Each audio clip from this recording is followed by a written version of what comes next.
Happy Saturday, everybody. I am sitting in the cell phone lot waiting to pick my friend up who just is going to be flying in from New Hampshire. He's due here in about 20 minutes. His flight's slightly delayed. So I'm just going to burn the little bit of time I have by talking about the interview I had with, or video I did with Dak Rouleau last night on his channel. I'm sure I'll have it up soon. Go check it out.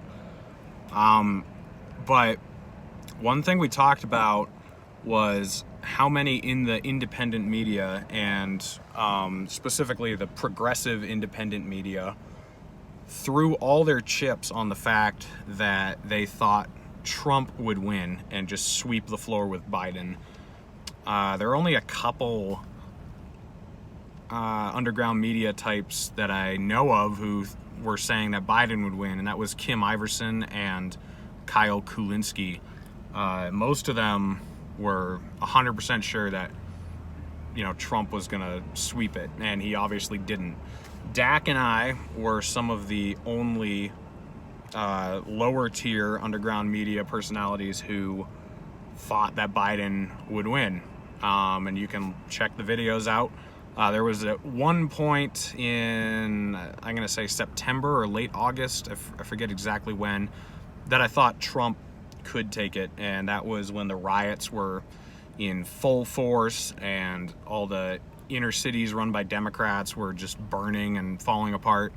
And I thought he could possibly turn that around and say, look at what's happening in all these Democrat cities. I'm the only one who's stopping this from happening across the entire country, which wouldn't be true, but he could, he could say that. And it could be like, look, if you get Biden, he's going to encourage more of this. And he actually tried that a little bit, but it just didn't land because his phrasing was off. I remember he released an ad where it was showing current events, cities burning, protests happening, and I think the ad literally said, "This is Biden's America."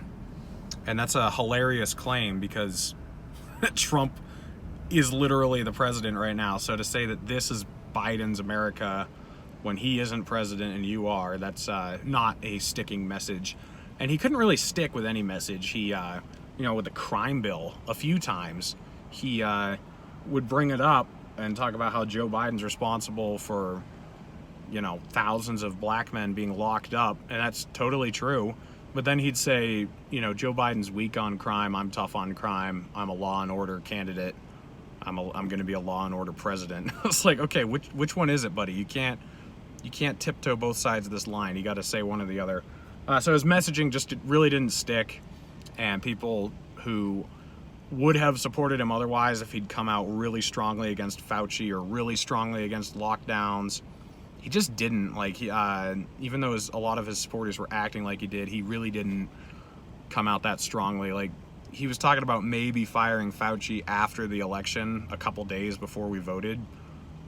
Way too little, way too late, buddy. You should have done that back in August. And then if he actually had fired him, maybe that would have changed some voters' minds. If you actually had drastically started reducing troops like you are right now, maybe we would have taken you more seriously. You sort of talked about it in Afghanistan in the beginning of the year. You said we were going to be out by Thanksgiving. Thanksgiving's a week from yesterday. We're still not out. So you're starting to really crack down on it now. But if you had done those things earlier, maybe we would have listened to you. But the most hilarious thing out of all of this is the claims that the election was stolen. So I talked about this on Dak's channel a little bit. You've got a few different claims. You've got there was fraud, it was rigged, and it was stolen. Those are three very, very different things to say. Saying that there was fraud is actually just true, whether or not you like it. That is true. There was fraud.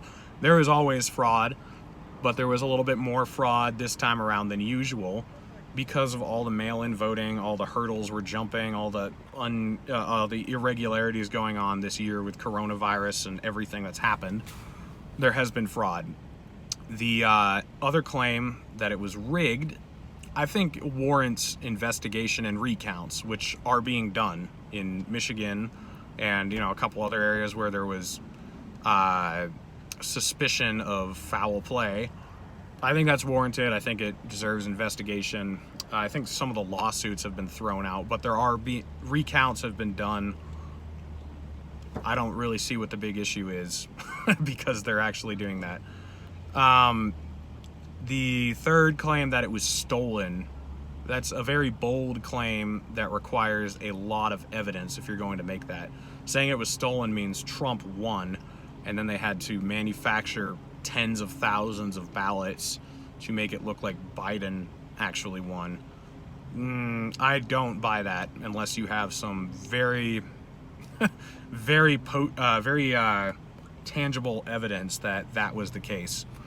You're the one making the claim, so you're responsible to bring the evidence. I haven't seen any compelling evidence from anyone. My mind would be changed if evidence were presented, but I haven't seen it. But the funny thing is, they're talking a lot about Venezuela and this voting apparatus that was used, and suggesting that Venezuela would rather have Joe Biden than Donald Trump, where both of them are going to be horrible for Venezuela in general. But it's kind of become the reciprocal version of Russiagate. So we're talking about election interference from a foreign nation, talking about all this rigging, instead of accepting the fact that, you know what, we ran a really shitty candidate, which is what happened with Hillary in 2016. It's what Donald Trump was this year. He was just a terrible candidate. It shouldn't be any surprise to anybody that he lost. He ran a horrible campaign. He's not been a good president. The fact that he scraped it by, which is what happened in 2016. It wasn't a blowout. A lot of people act like it was, but he lost the popular vote by about 3 million. He happened to win, a few swing states that gave him the election. It wasn't a blowout. Like, he barely scraped that by. And then after 4 years of realizing that he's not the person a lot of people who supported him last time thought he would be, he's lucky he did as well as he did, in my opinion. So stop blaming it on Venezuela. Do some self-reflection and wonder how you could have lost to a walking corpse like Joe Biden. It's because your candidate, your president, sucked, didn't fulfill any of his promises.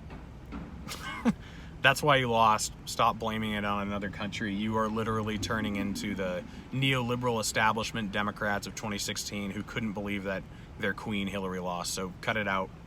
I will check in with you guys on the road on my way home. My friend should be calling anytime, so I'm going to check out.